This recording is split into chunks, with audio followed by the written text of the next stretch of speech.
Okay, now we can try adding some effects here onto this mid-range bass to give it some character, possibly like a vowel filter. So we can go ahead and insert a return track here. I don't want it too drastic on it, so I'm going to have it go to return track, so it's going to send some of the signal down to here, grab some of the effect, and then it's going to go back into feed it to itself here. So let's add Sugar Bites Wow. This is an oldie but a goodie. And then there's this setting right here called Rejector, and then put up the overdrive a little bit and keep the mix at 100. Okay, and then first I'm going to add a compressor on here. And I'm going to sidechain this to the bass track right here. So basically it ducks out for the original signal, and then when the note stops, you kind of get the a little bit of the, it's like a little pinch, a little taste of just this effect. Let's see if I can get it going.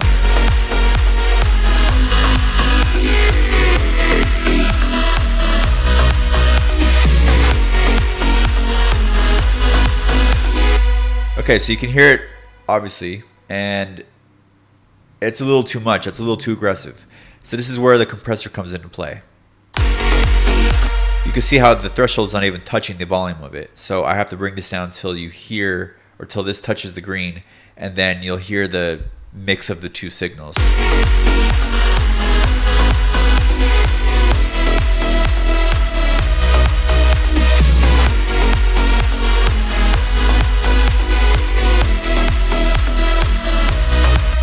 Sometimes if you put it in front of it, it sounds a little different.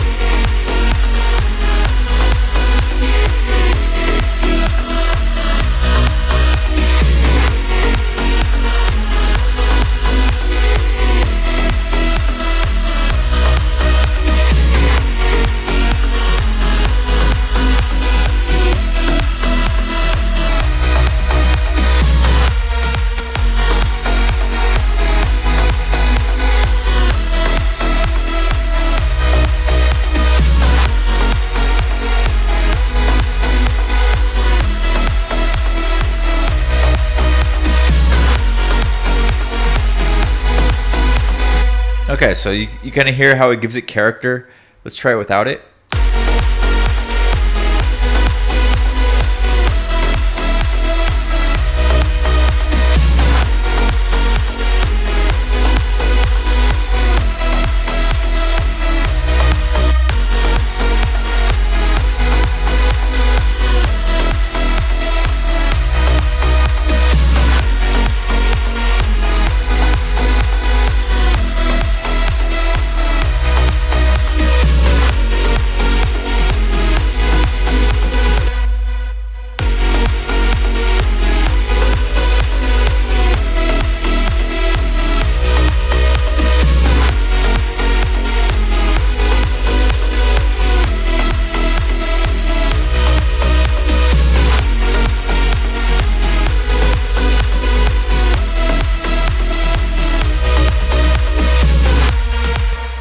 It just gives you more control over it, I find. So when you have it on a regular return track, and then you only have this parameter to adjust, sometimes it's not enough. Like you can't find a sweet spot in this parameter alone.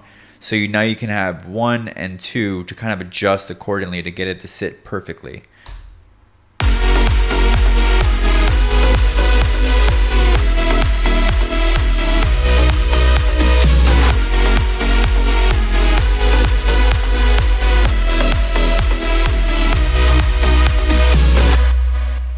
So the fun part about this is that you can adjust these letters here, each vowel, to give like a different A, E, I, O, U sound because it's a vowel filter. So, and then this is the LFO that goes between the two. And if you wanted to just basically have it not oscillate, you just kind of lower it like that.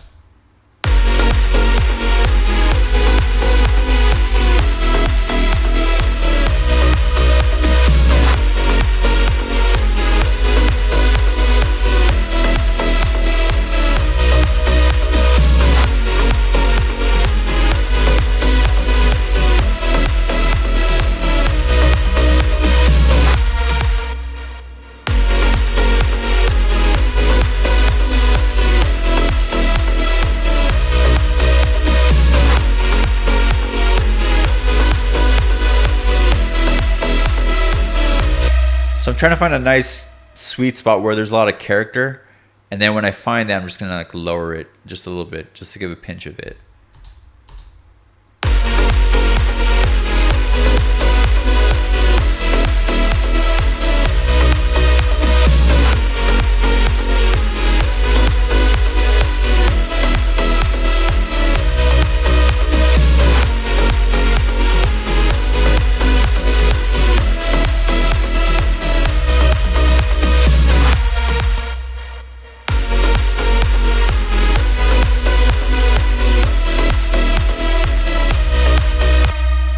Okay, and then the bass should be behind the lead. It shouldn't be in front of the lead.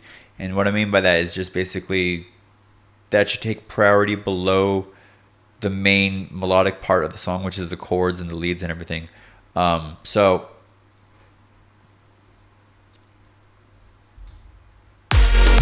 yeah, so basically you want to sit like, and think of it in like if like you have in a room where you have a chest of drawers where you put clothes and you put your socks and then your shirts and then your pants in like separate drawers. It's kind of the same situation here, if you can use that as an analogy.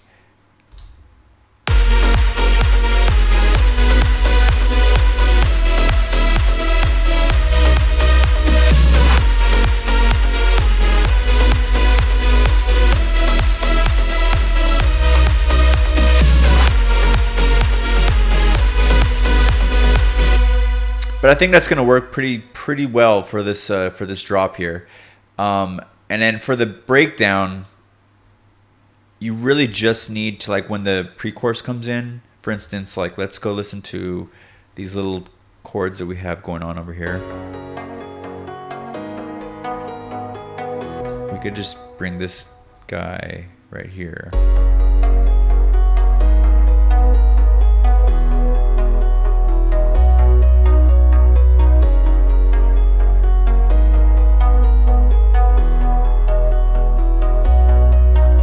So you can hear right there, there's your intro bass line, you know, so it's the same thing as this. It's just that it's sidechain when it gets to the chorus. So it works well here in the breakdown.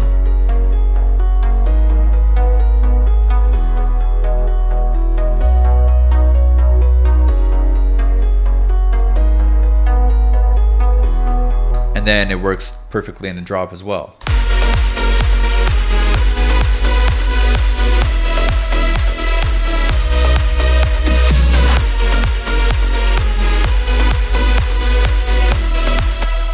But, you know, the more adjustments will be more when the whole thing's done and then we do the whole mix down of the track, when I can make the final adjustments is when we're going to do the final tweaks to this. But for now, the idea is solid. And I think now we can actually finally get onto the arrangement. I know that on the last video on the melody, I said let's move on to the arrangement, but I forgot that we needed to make a bass line for this track. So now that this is all complete and we have the solid idea ready to go, we can actually get onto the arrangement and start constructing the whole structure of this track. So I'll see you in the next video.